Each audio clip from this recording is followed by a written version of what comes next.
আসসালামু আলাইকুম। আজকে কথা বলতেছি মনিকা কবিরকে নিয়ে। মনিকা কবির হইতেছে একজন রাশিয়ান নাগরিক সম্ভবত। তার বাপ ইন্ডিয়ান, মা রাশিয়ান, এরকম আর কি, সে ক্রস। এখন ঘটনা হইতেছে যে সে এগুলা করতেছে, এগুলো একদম ঠিক না।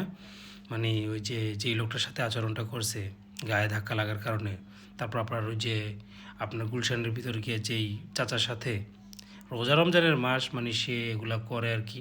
এখন ওয়েস্টার্ন ড্রেস পরতেই পারে, স্বাভাবিক ব্যাপার, কিন্তু সে হুমকি দামকি দেওয়ার কিছু নাই। এখানে সে হুমকি দিচ্ছে যে চাচাকে নাকি মনে করেন যে বসতে দিব না, এই করবো না, সে মানে ও কি, ও কি দেশের নাগরিক বা কোনো কিছু, বা ও কি পাওয়ারফুল পলিটিশিয়ান এই দেশের? ও হুমকি দিয়ে ও চাইলে আপনার প্রশাসনের ব্যবস্থা দেবো। ও কত বড়, এখানে কিন্তু বোঝার বিষয় আছে, দাপট দেখাইছে সে।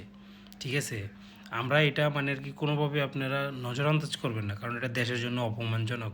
আরেক দেশের বাসিন্দায় এসে ঠিক আছে আমাদের কীভাবে বলে যাব, এটা কোনো দেশেই হয় না। ঠিক আছে, তাদের আরও রেসপেক্টফুলি থাকা উচিত।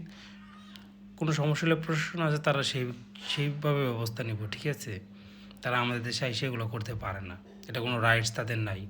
আমাদের লেভেল অনুযায়ী ঠিক আছে তাদের সম্মান দেওয়া উচিত, তাদেরও লেভেল অনুযায়ী কাজকর্ম করা উচিত।